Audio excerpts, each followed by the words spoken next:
सियावर रामचंद्र की जय। प्रिय भक्तों, आज हम रामायण के अयोध्या कांड में दोहा संख्या नंबर 295 296 सुनेंगे। राम सनेह सकोच बस कह ससोच सुर राजू। रामा कह ससोच सुर राजू।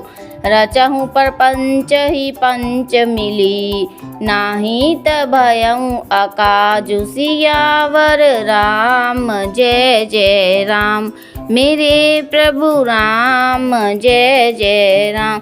इस दोहे का अर्थ है, देवराज इंद्र सोच में भरकर कहने लगे, श्री रामचंद्र जी तो स्नेह और संकोच के वश में हैं, इसलिए सब लोग मिलकर कुछ परपंच रचो, नहीं तो काम बिगड़ा ही समझो। सुरन सुमरी शारदा सराही, देवी देव शरणागत पाही। फेरी भरत मति करी निज माया, पालु विबुध कुल करी छल छाया। इन चौपाइयों का अर्थ है, देवताओं ने सरस्वती का स्मरण करके उनकी सराहना की और कहा कि हे देवी देवता, आपके शरणागत है, उनकी रक्षा कीजिए। अपनी माया रचकर भरत की बुद्धि को फेर दीजिए और छल की छाया कर देवताओं के कुल का पालन कीजिए। विबुध बिने सुनी देवी सयानी, बोली सुर स्वार्थ जड़ जानी। मोसन कहाऊँ भरत मति फेरू, लोचन सहसन सूझ सुमेरु।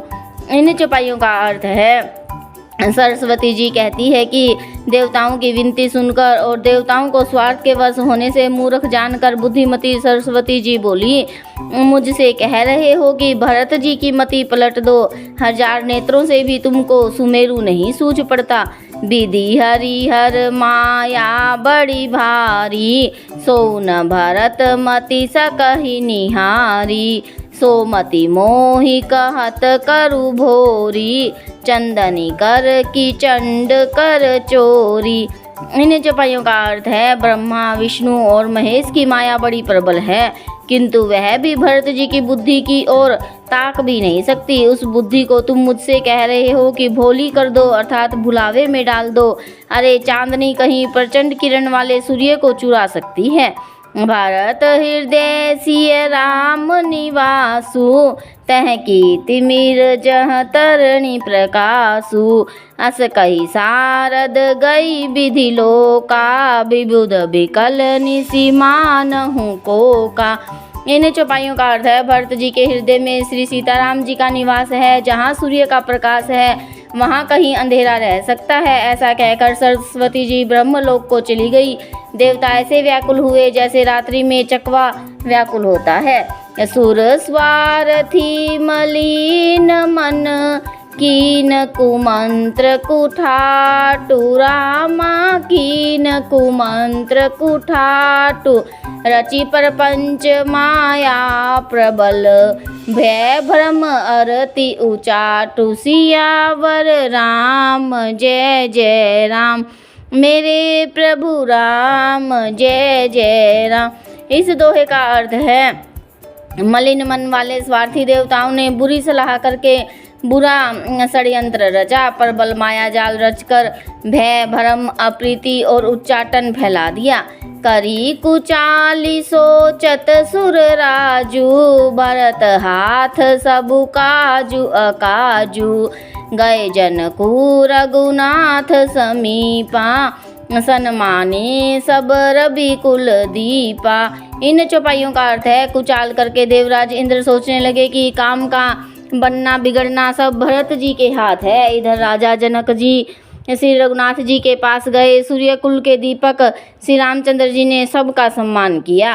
समय समाज धर्म अभिरोधा, बोले तब रघुवंश पुरोधा। जनक भरत संवाद सुनाई, भरत कहा उति कही सुनाई। इन चौपाइयों का अर्थ है, तब रघुकुल के पुरोहित वशिष्ठ जी समय समाज और धर्म के अविरोधी वचन बोले। उन्होंने पहले जनक जी और भरत जी का संवाद सुनाया, फिर भरत जी की कही हुई सुंदर बातें कह सुनाई।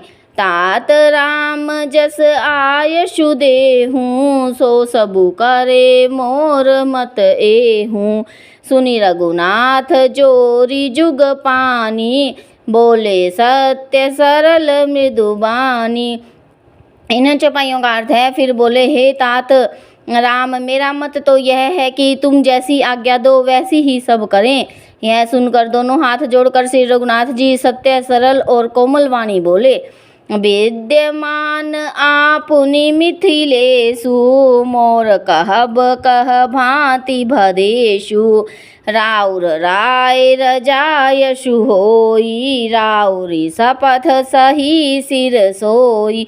इन चौपाइयों का अर्थ है, आपके सिर और मिथिलेश्वर जनक जी के विद्यमान रहते मेरा कुछ कहना सब प्रकार से भद्दा है। आपकी और महाराज जी की जो आज्ञा होगी, मैं आपकी शपथ करके कहता हूँ, वह सत्य ही सबको सिरोधार्य होगी। राम शपथ सुनि मुनि जन को, सकुचे सभा समेत। रामा सकुचे सभा समेत, सकल बिलोकत भरत मुखु। बनई न उतरु देत सियावर राम, जय जय राम। मेरे प्रभु राम, जय जय राम। इस दोहे का अर्थ है, श्री रामचंद्र जी की शपथ सुनकर सभा समेत मुनि और जनक जी सकुचा गए, अर्थात स्तंभित से रह गए।